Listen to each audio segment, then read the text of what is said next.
Madam, 4 years ago, we pledged to the people of India to give this nation an honest, clean, and transparent government. We promised a leadership capable of taking difficult decisions and restoring strong performance of Indian economy. We promised to reduce poverty, expedite infrastructure creation, and build a strong, confident, and a new India. When our government took over, India was considered a part of fragile five, a nation suffering from policy paralysis and corruption. We have decisively reversed this. The government led by the Prime Minister Sri Narendra Modi has successfully implemented a series of fundamental structural reforms. With the result, India stands out among the fastest growing economies of the world. The journey of economic reforms during the past few years has been challenging but rewarding. As a result of the reforms undertaken by the government, foreign direct investments has gone up. Measures taken by the government have made it much easier to do business in India. Natural resources are now allocated in a transparent and honest manner. There is a premium on honesty. There was a time when corruption was commonplace.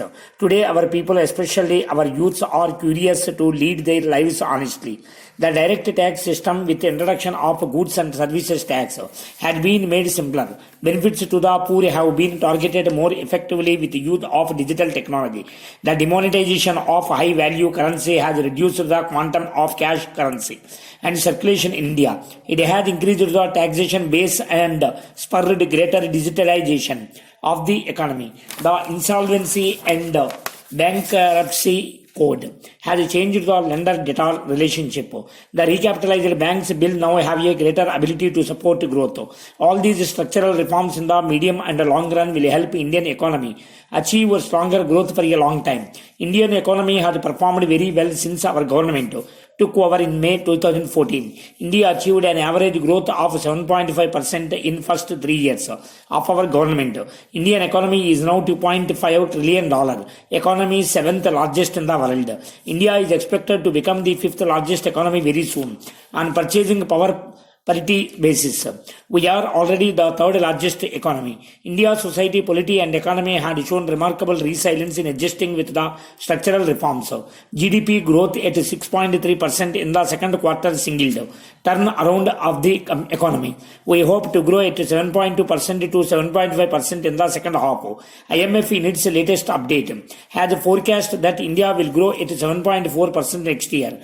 Manufacturing sector is back on good growth path. The services mainstay of our growth have also resumed their high growth rates of 8% plus. Our exports are expected to grow at 15% in 2017-18. We are now firmly on course to achieve high growth of 8% plus.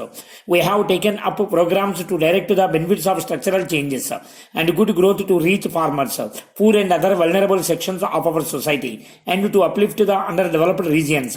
This year's budget will consolidate these gains and particularly focus on strengthening agriculture and rural economy, provision of good health care to economically less privileged, taking care of senior citizens. Also aims at minimum interference by the government in the life of common people of the country. Government is providing free LPG connections to the poor of this country through Ujjwala Yojana. Under Saubhagya Yojana 4 crore households are being provided with electricity connections. More than 800 medicines are being sold at a lower price through more than 3,000 Jan Ayushdi centers. Cost of stents have been controlled. Special scheme for free dialysis of poor have been initiated. Persons belonging to poor and middle class are also being provided a great relief in interest rates on housing scheme. Efforts are being made to provide all government services, whether bus or train tickets or individual certificates online. These include passports which may be delivered at doorstep in 2 or 3 days or company registration in 1 day time. And these facilities have benefited a large section of our country. Certificate attestation is not mandatory. Interviews for appointment in Group C and Group D posts have been done away with. These measures have saved time and money of lakhs of our youth. Our government, by using modern technology, is committed to provide a relief to those who suffer because of rigid rules and regulations. Madam, While undertaking these reforms and programs, we have worked sincerely and without weighing the political costs. Our government has ensured that benefits reach eligible beneficiaries and are delivered to them directly. Many services and benefits are being delivered to the people at their doorsteps or in their accounts. It has reduced corruption and cost of delivery and has eliminated middlemen in the produce. Our emphasis is also on generating productive and gainful on-farm and non-farm employment for the farmers and landless families.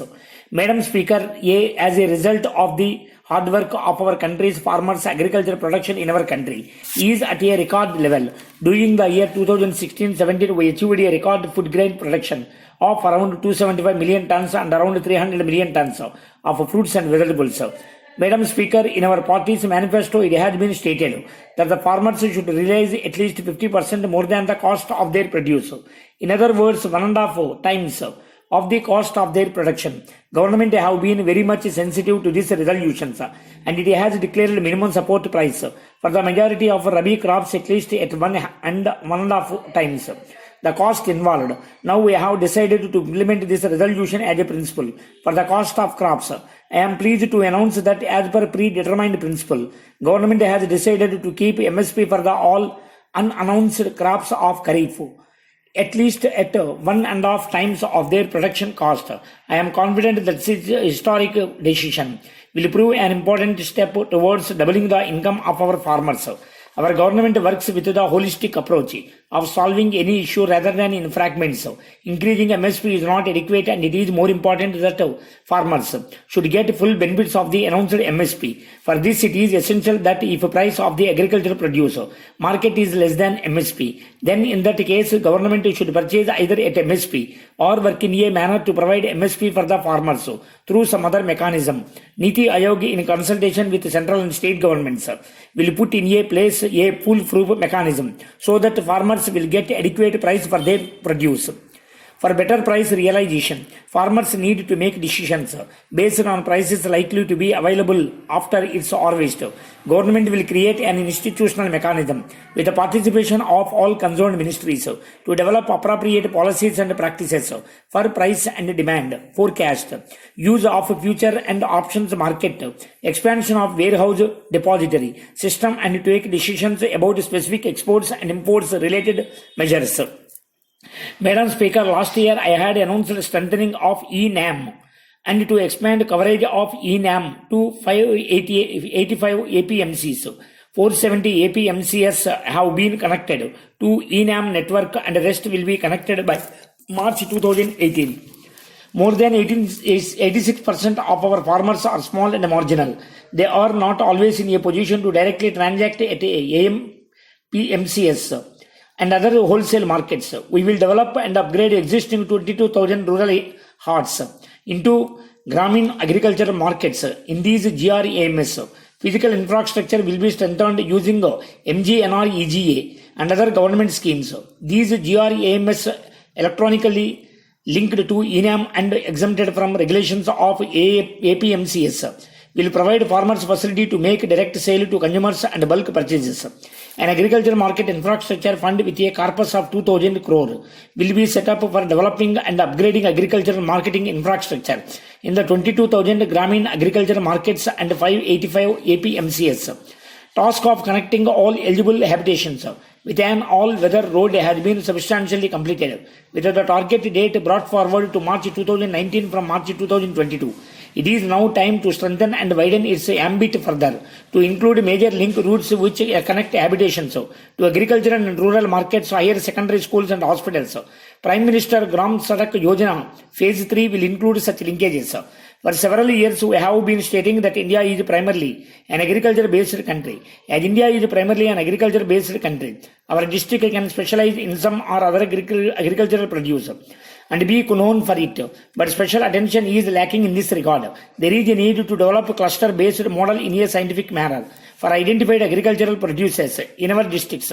In the same manner as we have developed a model for industrial sector, cultivation of horticulture crops in clusters, bring advantages of scales of operations and can spur establishment of entire chain from production to marketing besides giving recognition to the districts for specific crops. The Ministry of Agriculture and Farmers Welfare will reorient its ongoing schemes and promote cluster-based development of agricultural commodities and regions in partnership with the Ministries of Food Processing, Commerce and other allied ministries.